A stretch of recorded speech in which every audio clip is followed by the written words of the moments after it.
சிவகாமியின் சபதம். பாகம் 1. பூகம்பம். முதல் அத்தியாயம். பிரயாணிகள். இளவேனிற் காலத்தில் ஒருநாள் மாலை மகேந்திர தடாகத்தின் கரை வழியாகச் சென்ற ராஜபாட்டையில் பிரயாணிகள் இருவர் காஞ்சி மாநகரை நோக்கி நடந்து கொண்டிருந்தனர். அவர்களில் ஒருவர் 6 அடி உயரத்துக்கு மேல் வளர்ந்திருந்த ஆஜானுபாகு, காவி வஸ்திரம் தரித்த பௌத்த சந்நியாசி. கடுமையான தவ விரத அனுஷ்டானங்களினாலோ வேறு கடினமான காரியங்களில் ஈடுபட்டதனாலோ அந்த புத்த பிக்ஷுவின் தேகமானது வறண்டு கெட்டிப்பட்டு கடினமாகி இருந்தது. அவருடைய முகத்தோற்றமானது அன்பையோ பக்தியையோ உண்டாக்குவதாயில்லை, ஒருவித அச்சத்தை ஊட்டுவதாயிருந்தது.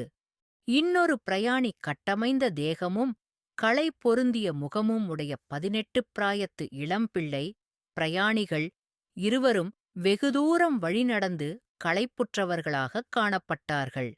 தலைநகரம் இன்னும் எவ்வளவு தூரம் இருக்கிறது என்று வாலிபன் கேட்டான். அதோ என்று சந்நியாசி சுட்டிக்காட்டிய திக்கில் அடர்ந்த மரங்களுக்கு இடையிடையே மாட மாளிகைகளின் விமானங்கள் காணப்பட்டன. இளம்பிரயாணி சற்று நேரம் அந்தக் காட்சியை உற்று நோக்கிக் கொண்டிருந்தான். பின்னர் புத்த பிக்ஷுவை பார்த்து, இங்கிருந்து ஒரு நாழிகை தூரம் இருக்குமா என்று கேட்டான். அவ்வளவுதான் இருக்கும். அப்படியானால் நான் சற்று உட்கார்ந்துவிட்டு வருகிறேன். அவசரமானால் தாங்கள் முன்னால் போகலாம் என்று சொல்லி வாலிபன் கையிலிருந்த மூட்டையையும் தடியையும் பாதை ஓரமாகக் கீழே வைத்துவிட்டு ஏரியை பார்த்துக்கொண்டு உட்கார்ந்தான். சந்நியாசியும் அவன் அருகில் மேற்குத் திசையைப் பார்த்துக்கொண்டு அமர்ந்தார். மேல் வானத்தின் அடிப்புறத்தில் தங்க நிறமான ஞாயிறு திருமாலின் சக்ராயுதத்தைப் போல் தகதகவென்று சுழன்று கொண்டிருந்தது. அதன் செங்கிரணங்களினால் மேல் வானமெல்லாம் செக்கர் படர்ந்து பயங்கரமான போரில் இரத்த வெள்ளமோடிய யுத்தகளத்தைப் போல் காட்சியளித்தது. ஆங்காங்கே காணப்பட்ட சிறு மேகக்கூட்டங்கள் தீப்பிடித்து எரிவது போல் தோன்றின. சூரியன் அஸ்தமித்துக் கொண்டிருந்த திசையில் மகேந்திர தடாகத்தின் பளிங்கு போலத் தெளிந்த நீர் உருக்கிய பொன்னைப் போல் ஒளிர்ந்து கொண்டிருந்தது. ஆனால் மேற்குத் திசையிலிருந்து சற்று திரும்பி அந்த விசாலமான ஏரியின் வடகரையை நோக்கினால் முற்றும் மாறான வேறொரு காட்சி காணப்பட்டது. அந்தக் கரையில் ஏரிக்கு காவலாக நின்ற சிறு குன்றுகளின் மாலை நேரத்து நெடிய நிழல் ஏரியின் மேல் விஸ்தாரமாக படர்ந்திருந்தபடியால் ஏரி நீர் அங்கே கருநீலம் பெற்று விளங்கிற்று. நிழல் படர்ந்த ஈரக்கரை ஓரமாகச் சில இடங்களில் கண்ணைப் பறிக்கும் வெள்ளை நிறம் திட்டுத்திட்டாகத் திகழ்ந்தது. சிறிது கூர்ந்து கவனித்தால் அந்த இடங்களில் வெண்ணாரைகள் ஒற்றை காலில் நின்று தவம் புரிகின்றன என்பதை அறிந்து கொள்ளலாம். சில சமயம் திடீரென்று ஒரு வெண்ணாரைக் கூட்டமானது ஜலக்கரையிலிருந்து கிளம்பி ஆகாசத்தில் மிதக்கத் தொடங்கும். ஆகா, அந்தக் காட்சியின் அழகை என்னவென்று சொல்வது? கீழே கருநிறத் தண்ணீர் பரப்பு, மேலே கருநீல வானம், பின்னால் கரும்பசுமை நிறக்குன்றுகள். இவற்றின் மத்தியில் அந்தத் தாவள்யமான நாரைக் கூட்டம் வானவெளியில் மிதந்து செல்வது போல் நெருக்கமாய் பறந்து செல்லும் காட்சி யாருக்குமே மனக்கிளர்ச்சியை உண்டாக்கும். இறைவனுடைய லீலா வினோதங்களில் சிந்தை செலுத்தியவர்களோ மெய்மறந்து பரவசமாகி விடுவார்கள். இவற்றையெல்லாம் சற்று நேரம் மௌனமாய்ப் பார்த்துக் கொண்டிருந்த வாலிபன் தனக்குத் தானே பேசிக்கொள்வது போல், இந்த பிரம்மாண்டமான ஏரியை மகேந்திர சமுத்திரம் என்றுதான் சொல்ல வேண்டும் என்றான். சந்நியாசி ஏரியை நோக்கிய வண்ணம், இந்த மகேந்திர தடாகத்தில் இப்போது தண்ணீர் குறைந்து போயிருக்கிறது. ஐப்பசி கார்த்திகையில் மழை பெய்து ஏரி நிரம்பியிருக்கும்போது பார்த்தாயானால் பிரமித்துப் போவாய். அப்போது நிஜ சமுத்திரம் போலவே இருக்கும் என்று சொல்லிக்கொண்டே எழுந்தார். புறப்பட்டு விட்டீர்களா சுவாமி என்றான் வாலிபன். ஆமாம் பரஞ்சோதி, என்னோடு வருவதற்குத்தான் உனக்குப் பிடிக்கவில்லை போலிருக்கிறதே என்று சந்நியாசி கூறிவிட்டு நடக்கத் தொடங்கினார்.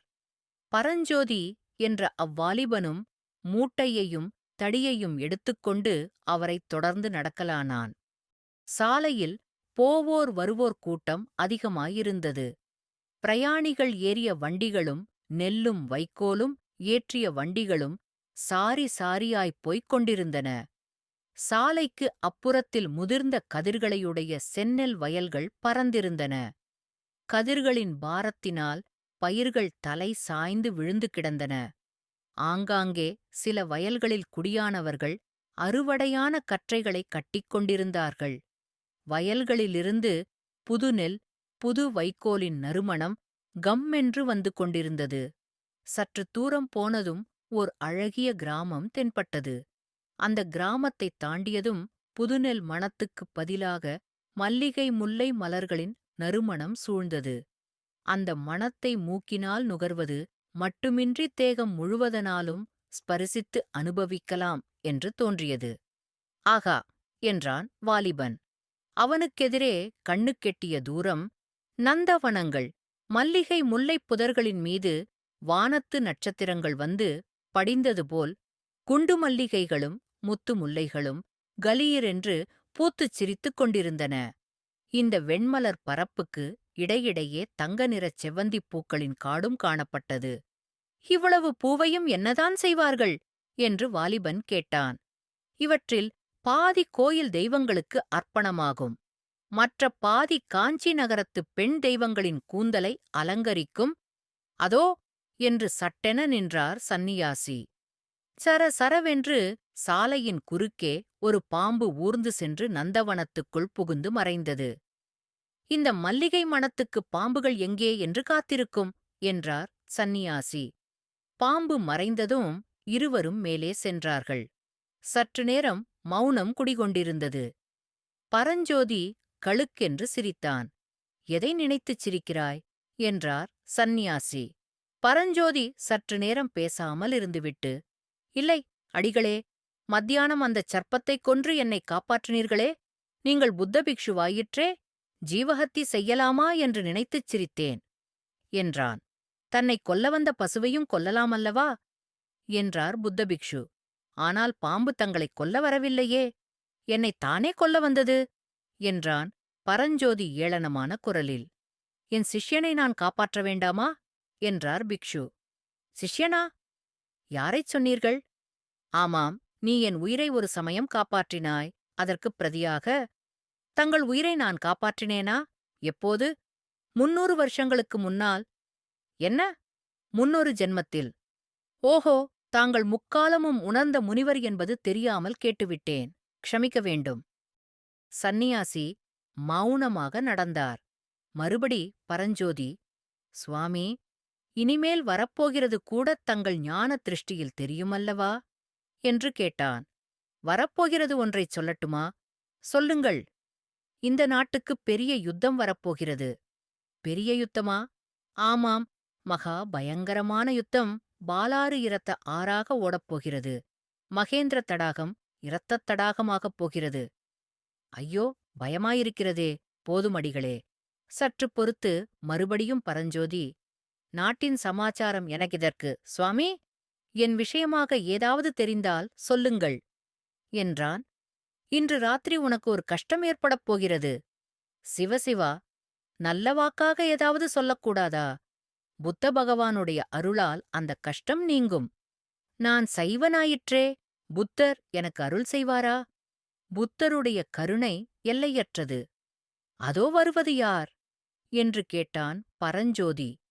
மங்கிய மாலை வெளிச்சத்தில் ஓர் அபூர்வ உருவம் அவர்களுக்கெதிரே வந்து கொண்டிருந்தது தெரிந்தது. பார்த்தாலே தெரியவில்லையா? திகம்பர சமண முனிவர் வருகிறார் என்றார் புத்த பிக்ஷு. சமண முனிவர்கள் இன்னும் இங்கே இருக்கிறார்களா என்று பரஞ்சோதி கேட்டான். முக்கால்வாசி பேர் பாண்டிய நாட்டுக்குப் போய்விட்டார்கள். மற்றவர்களும் சீக்கிரம் போய்விடுவார்கள். சமண முனிவர் அருகில் வந்தார். அவர் புத்த பிக்ஷுவைப் போல் உயர்ந்து வளர்ந்தவர் அல்ல. கட்டையாயும் குட்டையாயும் இருந்தார். கௌபீனம் ஒன்றுதான் அவருடைய ஆடை. ஒரு கையில் உரி கட்டித் தூக்கிய கமண்டலம் வைத்திருந்தார். இன்னொரு கையில் மயில் தோகை விசிறி, கக்கத்தில் சுருட்டிய சிறுபாய். அவர் அருகில் வந்ததும் புத்த பிக்ஷு, புத்தம் சரணம் கச்சாமி என்றார். சமண முனிவர், அருகர் தாழ் போற்றி என்றார். இருட்டுகிற சமயத்தில் அடிகள் எங்கே பிரயாணமோ என்று புத்த சந்நியாசி கேட்டார். அதற்குச் சமணர், ஆகா, இந்த ருத்ரபூமியில் எனக்கு என்ன வேலை? தொண்டை மண்டலந்தான் சடையன் கூத்தாடும் சுடுகாடாகி விட்டதே. தெரியாதா? நான் பாண்டிய நாட்டுக்குப் போகிறேன், என்றார். இன்றைக்கு முக்கியமாக ஏதாவது விசேஷம் உண்டோ? என்று புத்த பிக்ஷு கேட்க, சமண முனிவர், உண்டு, விசேஷம் உண்டு. கோட்டைக் கதவுகளை அடைக்கப் போகிறார்களாம், என்று சொல்லிக் கொண்டே மேலே விரைந்து சென்றார். ஒரு காலத்தில் இந்த பல்லவ ராஜ்யத்தில் சமணர்கள் வைத்ததே சட்டமாயிருந்தது. அவர்கள் கிழித்த கோடு தாண்டாமல் மகேந்திர சக்கரவர்த்தி நடந்து வந்தார். இப்போது, என்று கூறி புத்த பிக்ஷு நிறுத்தினார். இப்போது என்ன? என்று பரஞ்சோதி கேட்டான். இப்போது சைவ வைஷ்ணவர்களின் பாடு இந்த நாட்டில் கொண்டாட்டமாயிருக்கிறது. ஓஹோ, என்றான் பரஞ்சோதி. பிறகு, ஏதோ கோட்டைக் கதவு சாத்துவதைப் பற்றிச் சமண முனிவர் சொன்னாரே, அது என்ன? என்று கேட்டான். அதோ பார், என்றார் சந்நியாசி. சாலையில் அந்தச் சமயத்தில் ஒரு முடுக்குத் திரும்பினார்கள். எதிரே காஞ்சி மாநகரின் தெற்குக் கோட்டை வாசல் தெரிந்தது. கோட்டை வாசலின் பிரம்மாண்டமான கதவுகள் மூடியிருந்தன.